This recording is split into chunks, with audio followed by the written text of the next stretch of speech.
I just have a great life. And if you'd asked me 3 years ago how my life would be, I probably would have told you I'd be dead. What's your first and last name? Amanda Thompson. How long have you been sober? 573 days. It's amazing. A guy I was dating was doing heroin and fentanyl, and I had a bike accident where I crushed the whole left side of my face, and I was like, just let me try it. And as soon as I tried it, it was like it took all my pain away.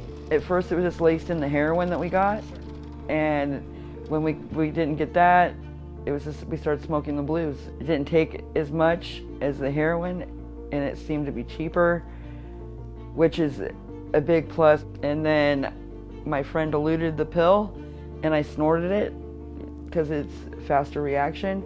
That's the last thing I remember. I woke up to being shot with Narcan on the second shot because I flatlined. Fentanyl's dangerous because its level of toxicity. It takes such a small amount to actually induce an overdose and potentially become fatal. Not just in Pinal County, but across the state and across the nation, we've just seen this unbelievable explosion of fentanyl, and we're not immune to it. So if you go back to 2019, for example, less than 2% of all of our drug charges involve fentanyl. Once you move to 2020, it's about 11%. Now in 2021, it's over 22%. We've seen a 750% increase in charges in charging for fentanyl.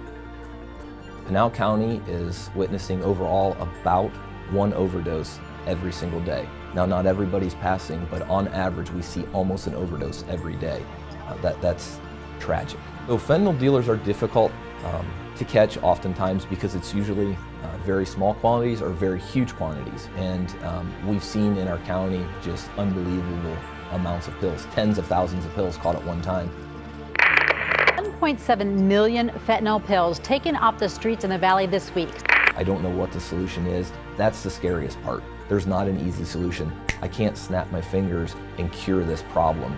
We, as a law enforcement community, as a prosecutorial community, as a mental health community, as a service provider community, we're really struggling to figure out how this is ever going to end. It absolutely checks all the boxes, and it's really sad because I can't even tell you in the last 18 months that I've been sober how many people I've known from my past have died from fentanyl. Probably at least 10 that I know of personally, and that's a lot. My lowest point was probably not having a place to call my own, living out of bags, sleeping in fields and tents. I did that. I could never imagine myself doing that. What have you gotten back after fentanyl? I got my family. The main thing is I got my sanity and my family. Don't do it.